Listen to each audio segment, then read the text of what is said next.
Rose. I am the co-creator of Optimize Her Too. You reached us on YouTube. Sorry, a little bit of technical delays. We seem to be having more and more of them. I know there's some storms out there, but you're live tonight, and this is the second and fourth Tuesdays of each month where LaQuincy Nichols and myself, my co-creator from experiencecoaching.com, and I come together and we bring authentic conversation, live conversation.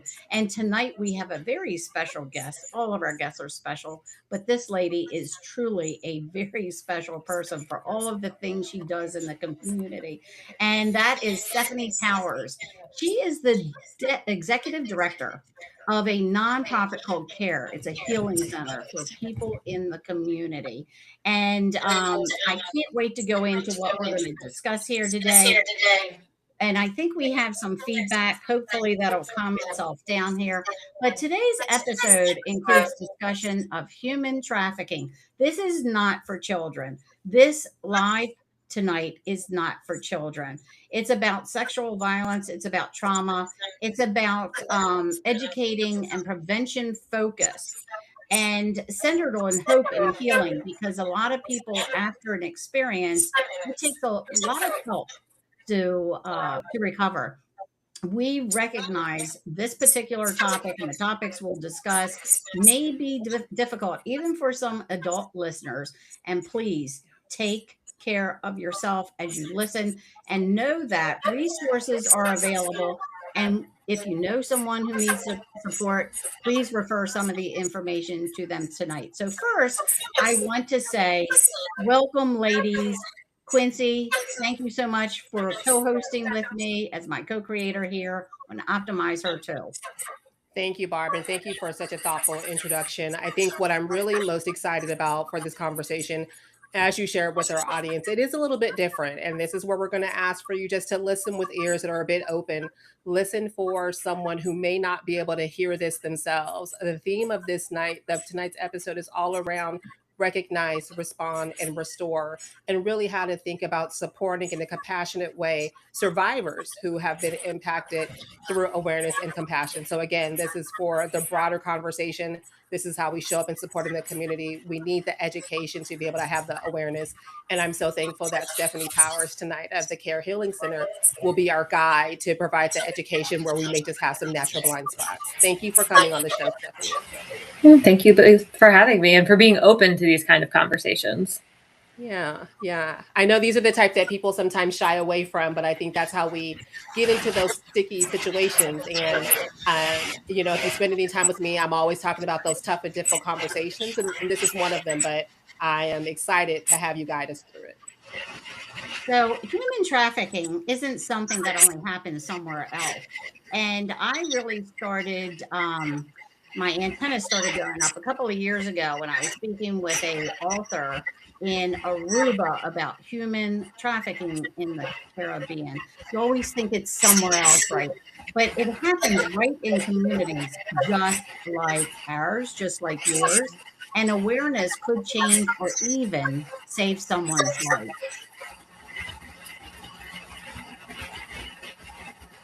Absolutely. I think just talking about it, understanding the language of human trafficking, because I always say I've been doing this work for 20 years and I can look back on cases that were presented to me 20 years ago. And now I can say, oh, that's absolutely human trafficking, but we just didn't have the language to describe what was happening. And we didn't have an understanding of what to do with those survivors. A lot of times it would always be kind of chalked up to, oh, is it sex work? Is it anything along those lines? But now we realize that, anytime it's exploitation, someone is being taken advantage of. And it's typically somebody who's in a vulnerable position where, traffickers are really good at reading those things about people and showing up and pretending to be, the knight in shining white armor who's going to rescue them and then puts them right back in a more dangerous situation. That's interesting that you say that. We always think of that knight in shining white armor. I remember thinking I had one of them years ago when I met my children's father. Boy, was I wrong. But behind every statistic is a real person, isn't it, Stephanie? Oh, absolutely. And the stats actually don't do any justice to survivors. Sexual violence in general is the most unreported crime. So the stats are based off of the people who have had the safety or the bravery or the support to be able to come forward, where we know that there are survivors out there who've not gotten to a place that they feel safe enough to actually disclose or to ask for help or to think that they're worthy enough to deserve safety. And here, right in this little community of Westminster, Carroll County, Maryland, we're like in the middle of the state of Maryland. It's a rural area, so if you can picture that, we're about 35 miles outside of Baltimore City in a northwest direction. So human trafficking even is here in our local town, isn't it? It's closer than you think.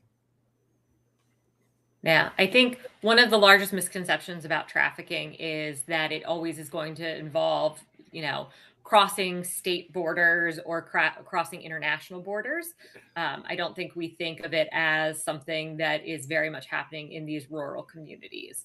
And sadly, a lot of trafficking is done by family or intimate partners. So it's a family member that's allowing a child to be sexually abused for money. It is a husband as a form of abuse or a form of power and control saying to the wife, oh, you have to do this to help support the family or the household.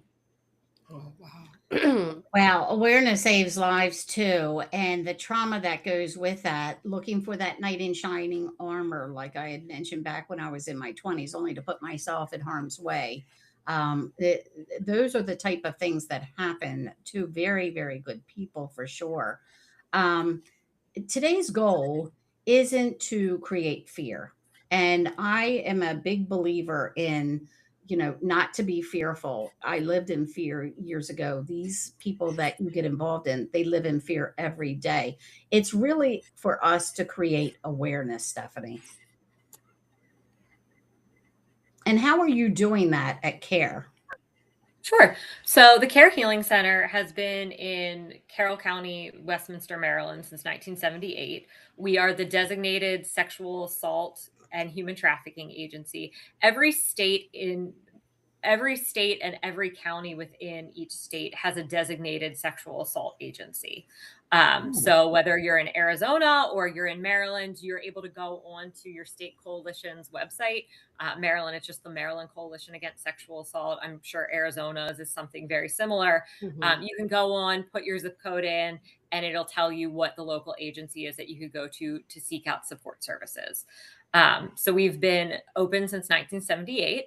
And we offer completely free and confidential services to any survivor of any form of sexual violence and their family members. So we're not just seeing what we consider primary victims, we're seeing secondary survivors as well. So if we're seeing a child who was sexually abused, we can treat the entire family because we do realize that this is it has an impact on everyone. We see college roommates sometimes who come forward because their roommate was sexually assaulted and they don't know Hmm. what to do. So they come to us for help first.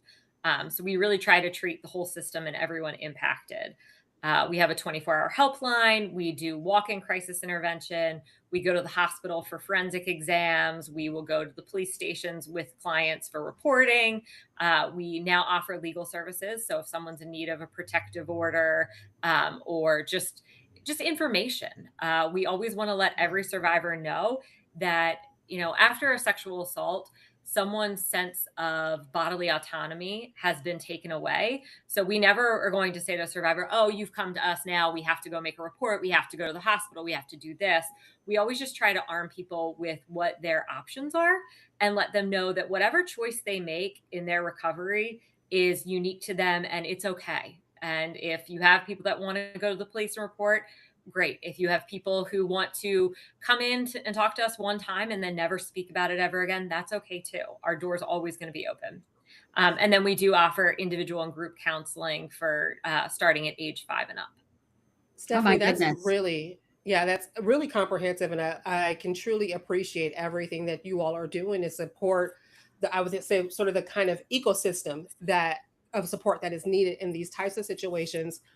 What I think about though is if I am someone who's kind of just listening to this for the first time, can you give us sort of the easiest definition to understand what is trafficking? I think sometimes we hear a lot of it around it, but by definition, what is it so people can truly understand what it is and go from there? Sure.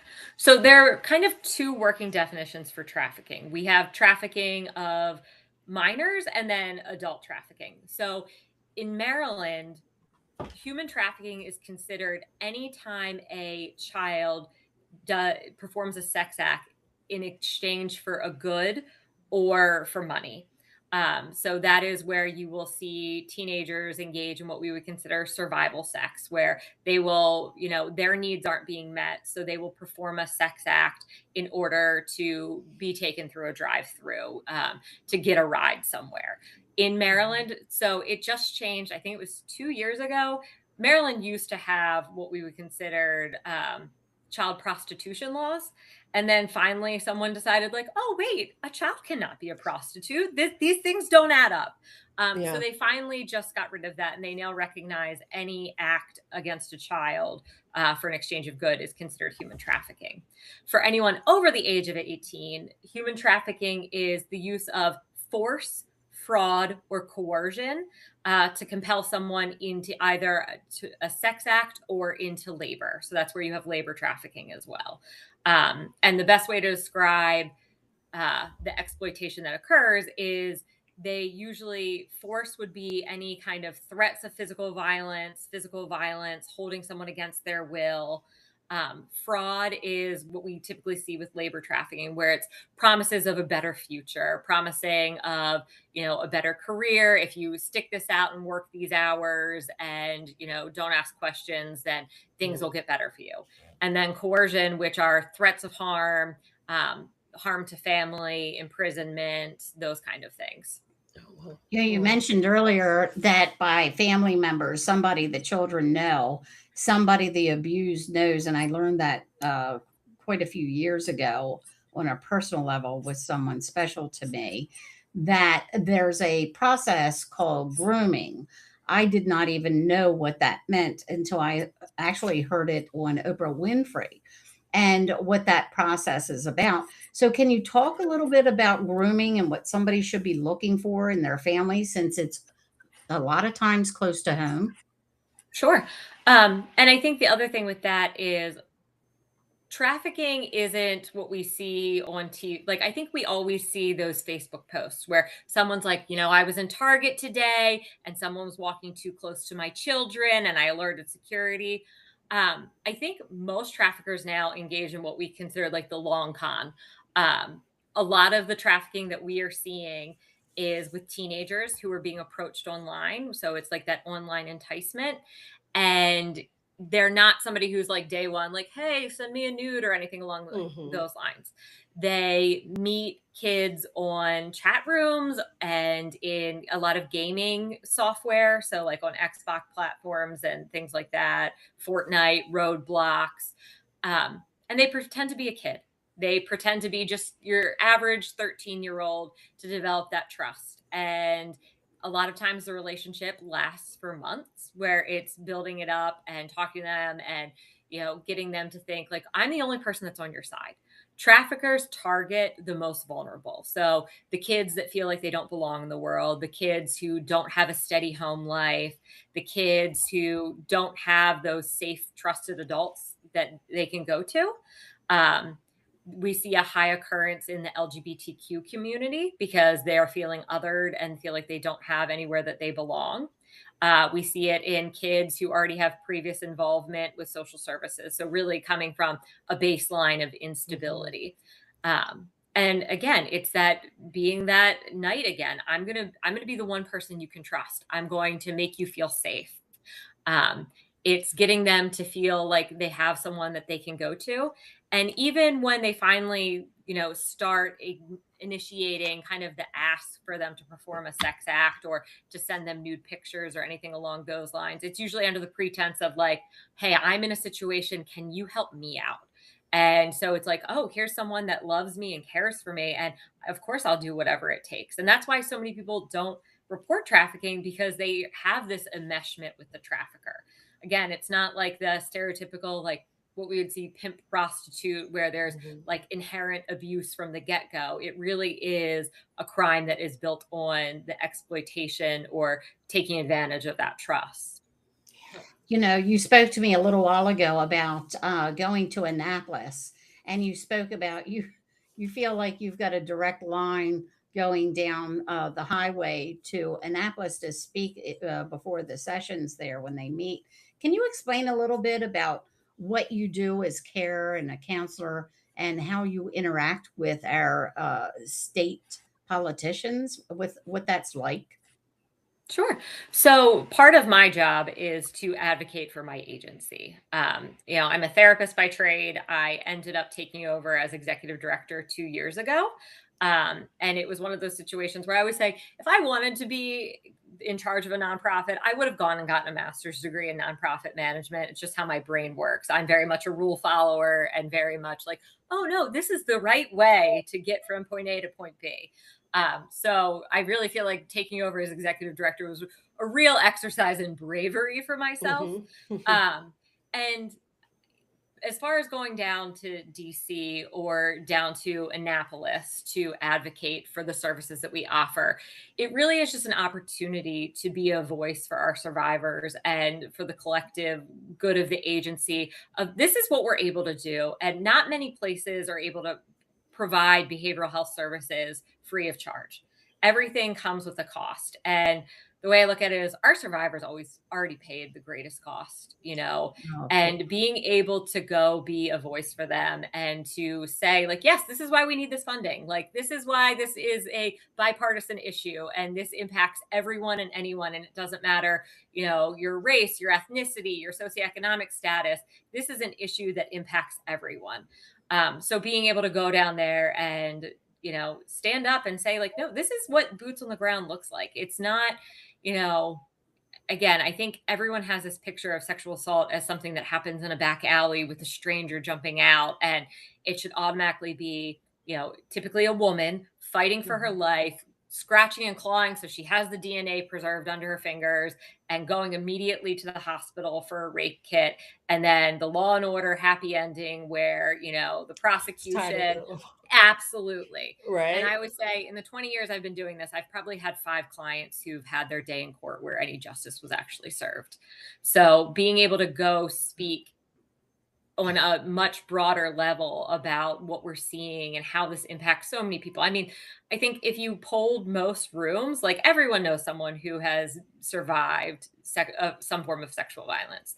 And again, the statistics are always skewed because not everyone reports, but based off of what we've reported, it's like 81% of women will experience an act of sexual violence in their lifetime and 43% of men. And that's off the, National Sexual Violence Resource Center's website. Wow. So when it's that high, you're giving a voice to people. And I don't ever like to say you're giving voice to the voiceless, because our survivors aren't voiceless. Our survivors are some of the strongest people I've ever met in my entire life. And I think that's what keeps me doing this, because you see what happens when you tell someone, I believe you and we're going to make this better. I can't change what happened. And, it's not, I can't fast forward or rewind anything. We're going to have to get through this together. And it's not going to be a pretty process and it's not going to be an easy process, but it's definitely something where good can come out of it. Yeah. When you talk about the statistics that you share, and as you were talking about sort of this, and it's horrible to say this, but this best case, worst case scenario, right? That she has the DNA under the nails. You get to the doctor, like you would hope all those things happen, but I think realistically, that's not right. That's not the case. Um, so when you think about it, if someone suspects that trafficking or some other form of exploitation is happening, how should we respond to support those around us? So I think always being an upstander instead of a bystander. I'm a huge believer in you see something, say something. So, and again, that's always an awkward situation because we don't want to necessarily feel like we're reading in a situation wrong or we're making assumptions. But just letting people know, like, hey, there's always going to be a local agency. So if it's giving someone a phone number of saying, like, hey, I think you could benefit from talking to these people. If you see someone being mistreated, uh, if you see certain signs in children, so the things that we always tell parents to look for, you know, if they're spending all their time online, all their friends are online, if they all of a sudden start withdrawing, if all of a sudden they have a lot of money that they didn't have before, or two cell phones, or new clothing, those kind of things. Those are always kind of like the red flags. If for people who are a little bit older, it's that idea if they don't have their own documents. You know, we had a nurse practitioner from a CVS Minute Clinic call us once because she had a young lady who came in for a wellness check. And she didn't know her address. She didn't know where she was living. The gentleman who brought her in for this visit had all of her documents. So those kind of things. And it's being aware in so many different settings. So medical settings is one that we see all the time. So we always train the hospital on what to look for. It used to be that we'd pay attention to like tattoos and branding, but then traffickers realized that we got hip to that. And so it's always evolving. And I always feel like we are one step behind because they realize what doesn't work. And so they're able to, you know, reacclimate and find new tactics, which is scary because especially for parents, like we never know. Kids are way smarter with us than us when it comes to technology anyway. I mean, I have 3 kids and my oldest is 16 and I feel like I'm always like, wait, what? And like, we always tell the story that there was a TikTok trend, and I'm not on TikTok and I don't know how TikTok really works, but there was a TikTok trend where there was this gentleman that all the kids changed their profile picture to this. It was like this older white man who was just, they were trying to do it to like make fun of him. And like, but it came up on my son's phone that he was chatting with this older white man. And some of their conversation was a lot of like going back about fantasy football and using some inappropriate language. And all I saw was this older white man's profile talking to my teenage son, and I immediately lost it. I was like, no more apps and everything. And he's like, Mom, it's just Aiden. And I was like, what? Like, first of all, why is he not using his name? Why? And then why is he using, and like my son had to show me like the receipt says the kids call it. I was like, no, Mom, this is a TikTok trend where everybody's doing it to put this guy on blast. And I was like, oh, I'm so not cool. So again, like, and like, that's what's really hard about being a parent is kids think they know best and they think that they know what the reality of the world is. And parents, when we try to kind of set these boundaries and these limits, we're just not cool and we don't understand what they're going through. And we're like, yeah, I understand what you're going through because when I was a kid, we didn't have cell phones. So we were just out doing bad stuff anyways. Right. Playing outside. You know, many people wonder, like on the adult side, we went visited the children's side there for a few minutes, but many people don't understand on the adult side why they don't leave or why they don't ask for help. Can you help us better understand the barriers that these survivors often face and go through, Stephanie? Sure. So I think most of the time it comes down to the 3 emotions of fear, shame, and guilt. It's fear that they're not going to be able to get out of the situation safely, or that the trafficker is holding something over their family, or just their general well being and safety. Then the shame of, I can't believe I've allowed this to happen to me. The difference between shame and embarrassment is shame is when we internalize those to say, I'm bad, I'm dirty, I'm never going to get over this, I'm broken, no one's ever going to love me. And we internalize those feelings. And then the guilt of, again, we live in a society that tells, especially women, like, you should know how not to be sexually abused. You should know how not to be trafficked. And if you fall for it, it's your fault and you should have known better. So really helping people understand that anyone could end up in a situation when they're being exploited. We see all the times online advertisements for scams that are going around of how, you know, people are getting a phone call saying that their loved one is in danger and they need to go to the closest CVS or Rite Aid and get all these gift cards and send them. And when we think about it, we're like, well, duh, that is not what's going to happen. But when you're in a moment where you're feeling vulnerable and overwhelmed and somebody's telling you that your loved one's in danger, and now with AI there's so much like spoofing their voices and things like that, so it's like really like somebody being like, grandma, I need help. Grandma of course is going to go get those gift cards.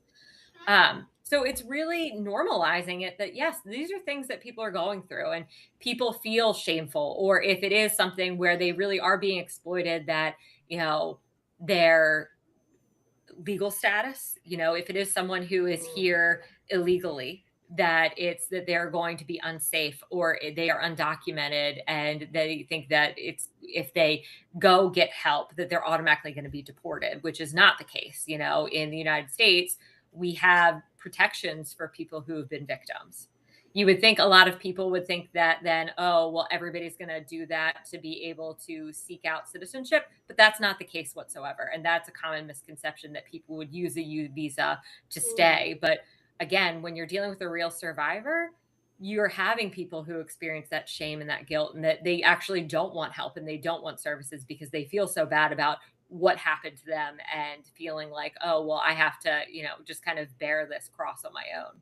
So, in the state of Maryland and maybe the adjacent states, or maybe on a national level, what you see, would you say that there's certain victims they're targeting? Could you give statistics? You mentioned about 81% of women have been assaulted or affected in some way, shape, or form, or especially with a lot of people coming into our country. Would you say certain groups are targeted, or genders, male, female, for instance, being targeted, or age groups being targeted? And are you mentioned about the criminal? It seems like the victim then becomes the criminal in some of this, where it seems to get reversed, which is an interesting phenomenon. But would you say there's an increase and it's because of anything in particular based on your experience? Sure. So we know one of the most targeted populations are runaways. So runaway youth. It's like a crazy statistic that like 1 in 3 children who run away from home will be approached by a trafficker within 48 hours of running away. Which I'm like, wait, Wow. like, are they all going to the same spot? How does this happen? Really? And it is because of the online engagement and just being again, traffickers, they know how to seek out the people who are the most vulnerable and the most isolated. We are primed, like biologically primed to seek out connection and want to have a sense of belonging in this world. And when you have teenagers or young adults, so when we talk about trafficking, really, like we consider children to go up to 24, just because of brain development and just Good some of the point. things that kids are seeing. So, it really is those kids that feel like they don't have a place where they belong in the world. And again, the traffickers, like I'm gonna even for labor trafficking. I know it became really big after Hurricane Katrina. There was an influx coming out of Louisiana where it was, and we still see it now, where it's labor trafficking, but it's kids who are selling magazines or knives and things like that, where they kind of come into a community and they're always in like this big van and the kids are going knocking door to door, and it's like, well, I have to hit my quota to be able to be fed. And again, when they were initially approached, it's this idea of like, yeah, you get to be your own boss, you're going to be out on the street, you get to go, you're in control of what you make. And then it's like, well, no, there's actually a lot of strings attached. Mhm. And I remember one time, and again, this was probably 20 years ago now. And this kid came to my door and he was selling cleaning supplies, and I had just gone through a human trafficking training, and I was like, when was the last time you had a meal? Like, and he was like, I'm just trying to sell cleaning supplies. I was like, no, like, come in my house. I don't want to buy your supplies, but I like, let me give you some food. Let me like, and he was like so surprised. And I was like, I had a card because the Polaris Project, which is out of DC, is who did the training that I went to forever ago. I was like, you need to call them because they will help you get out of the situation and get you back on your feet. Um, and it's a lot of times people don't even realize what they're going through is being trafficked. Mhm. Again, they think that they entered this and that they should know better and they can get themselves out of it. And I can only imagine that it's even harder when you have that next experience, right? So you've been out there trying to do whatever the person who has put you in the situation is asking you to do. And then even the additional layer of possible shame of having to go back and say, hey, this is what I was doing on the street. So it's beyond that this happened, but here's also what I was doing trying to survive during that period. it's so layered and multifaceted. I am so thankful that there are people like you who are out here doing this type of work. Takes a special person, that's for sure, Stephanie. I Mm-hmm. would totally agree with Quincy's comment there. You often talk about the trauma informed care. So, what does that mean, and why is it so important as you are helping those providers? Sure. So, trauma informed care is the idea that whatever field we're in, whether we are a receptionist at a dental practice or we are a therapist, that from the moment we make contact with a person, we recognize that that person might be having the worst day of their lives and that we have to be warm and welcoming and allow them to go at their own pace. So, at my agency, we do a lot of trainings for different agencies. Like we've done it before for physical therapy practices, for the health department, where it's that idea that the moment that somebody's walking in, we don't know everything that they've gone through in their lifetime. And for somebody to go to a dentist's office or to a physical therapist can be a major act of bravery based off of what their past experiences have been. So being trauma informed is recognizing that it is our duty to treat everyone with respect and dignity. And again, like I've had this experience so many times when you go, I always say it's whenever you get blood drawn. You go in and the receptionist acts like, you're imposing on her for coming for your appointment. And it's just that idea of, just being gentle with other people. And then when you get into more detailed practices, um, you know, I I share this story because it was like mind blowing to me. I had to switch gynecologists recently, and I have a younger gynecologist. My old one had retired and had been practicing for years and was wonderful in her own way.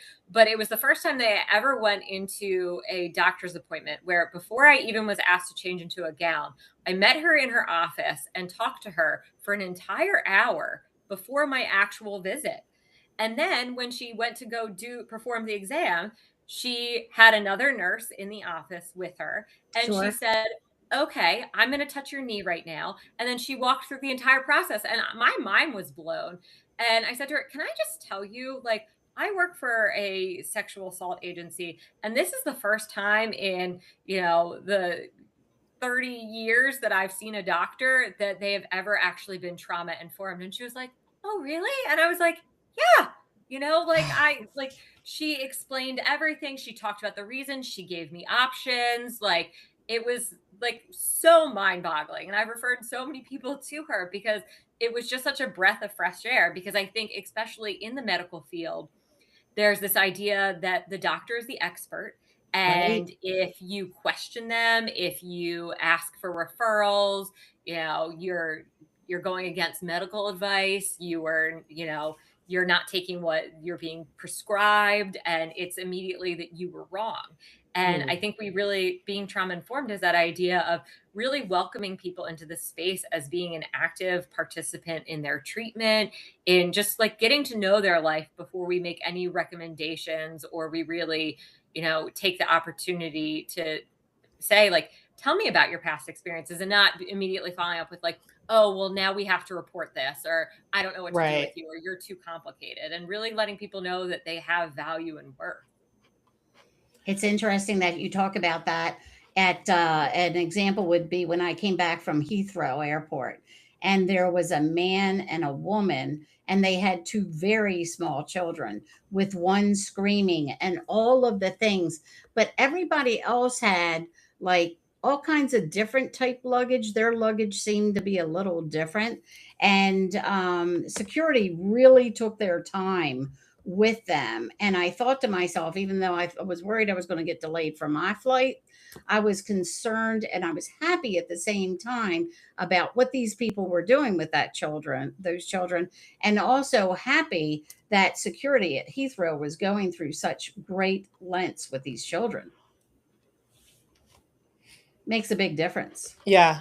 Yeah, it does. I even think about, while you were sharing the story of just the doctor's office visit, number one, having the space to be able to actually sort of talk to the person who's going to examine you before, you're kind of giving them the business, right? It's like, Yeah. it's such you would think it would be a part of the experience, but oftentimes it's not. And some of the reason why I really center the work that I do around being able to speak up in those sort of tense and tough situations is because I have come across a statistic that's shared.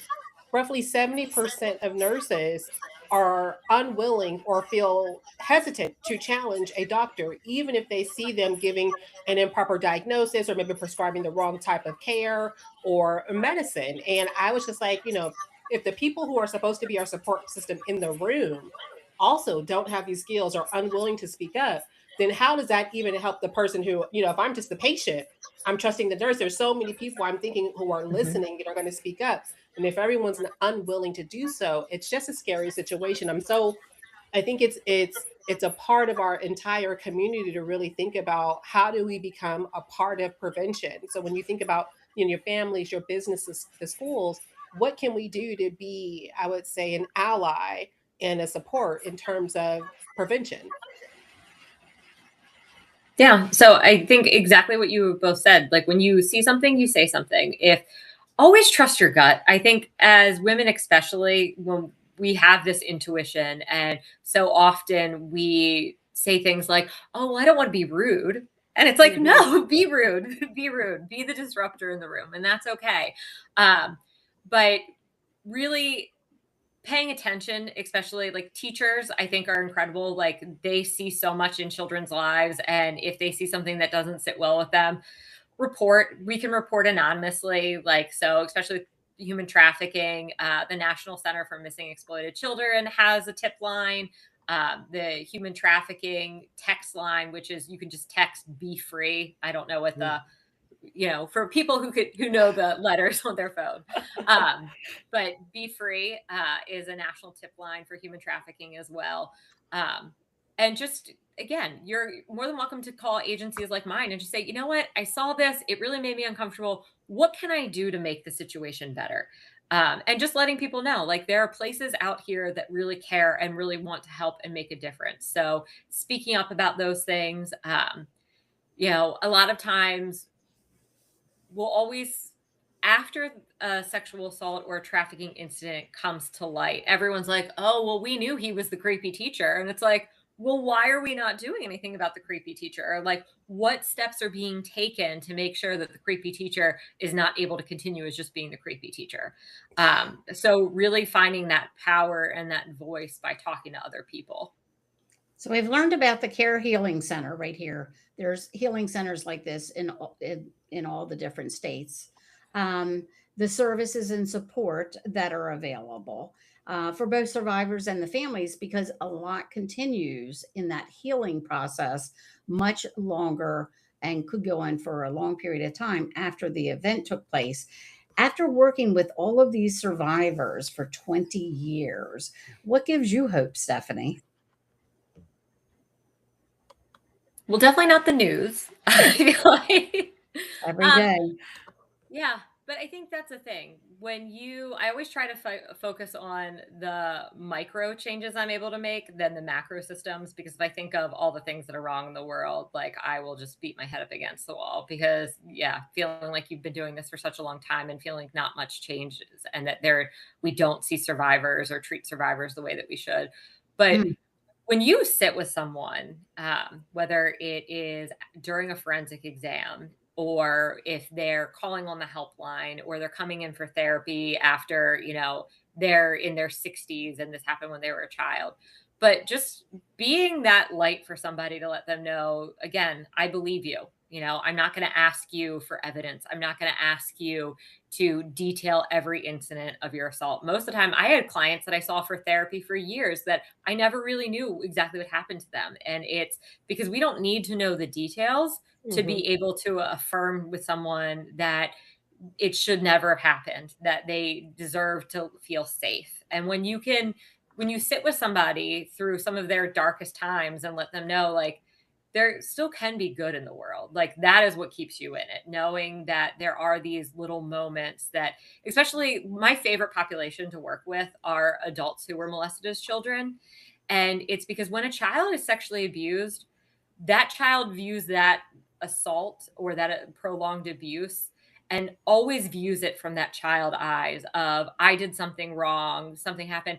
And when you process that with an adult and they have that aha moment of, oh, wait, I was the child in the room. I should have been safe. I should have been protected.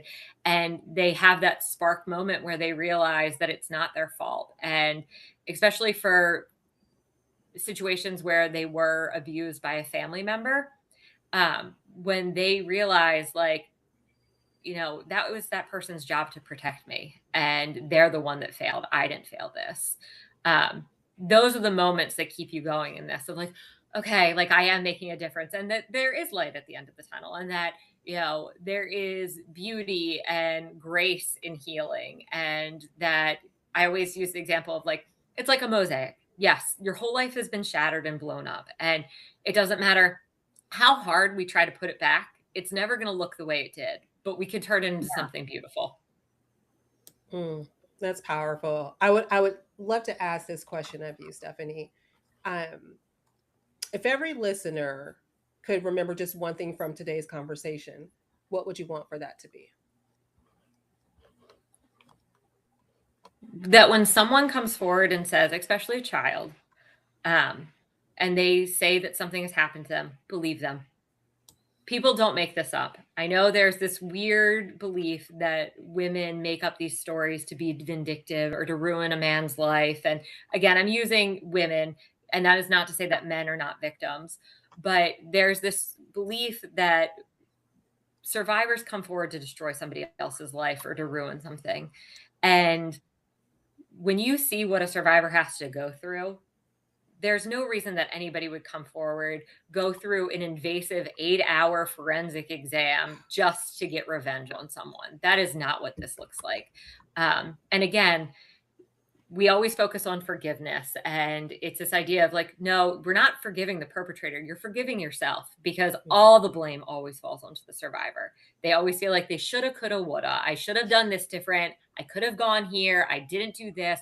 I made a bad choice that ended up in the worst experience of my life. And when you give that person that permission to forgive themselves, that, I mean, I think in that in itself gives people that hope that things can get better. So believe people, let people be aware of what services are available in your community, even if it's the national. So RAINN, RAINN, is like the national network for rape, abuse, incest national network. They have a chat line. They have a 24-hour helpline, letting people know that they don't have to be alone. They don't have to report. They don't have to call the police. We don't have to do anything, but just know that you don't have to go through this alone. Thank you, Stephanie. You beam compassion. It radiates from your tone, your voice, the way you're sharing these experiences. Your heart's in it with us today here at Optimize Her too. Conversations like this, as Quincy said, they're not always easy, and awareness is the beginning of for all of us. Asking the questions, being compassionate, for us to then develop an understanding of what's going on and then how we can get involved, because that understanding then leads to action, and taking that action to help another human being, taking the action for yourself to protect your lives, and also to end up embracing the healing process, which, like you said, you may not be the same. You may be a little bit broken after something like that enters your world. But at Optimize Her too, our mission is all about educating, elevating, and empowering mainly women. But I can tell you this conversation has been around children, it's been around men. We know men are exploited not as much as women, based on your statistics earlier. But yeah, all of us have some sort of opportunity in life where something horrible or occasion where trauma enters our world. And I think it's important that we continue the dialogue, continue the conversation, much like you keep continuing your visits down to Annapolis and DC to make people aware and fight for these people that a lot of us will never know, unless it happens to someone around us. That's for sure. Yeah. I would say I had to just have a deep breath for this entire conversation. I think it's I know, been, I feel it in my chest. Yeah, just I to feel let it I breathe feel for a it moment. physically in my Mhm. chest. Yes. Because it's a real topic, and I think, if today's conversation moved you, you don't have to let it in here. Like Barb said, continue learning, continue sharing, share what you've learned with someone that you trust here. And remember, sometimes simply recognizing the signs and knowing where to turn can make all the difference. And I will say that if all you get from this first video is knowing that you have a contact in Stephanie, she will get you pointed in the right direction. And we'll Stephanie, post how can they more reach out to information. you? Somehow there's a lot of feedback. I don't know if it's because of the weather conditions, but we'll post some information on this YouTube channel about this. That's for sure. Ladies, always a pleasure. Stephanie Powers at Care Healing Center right here. And it seems to be it's happening when I speak right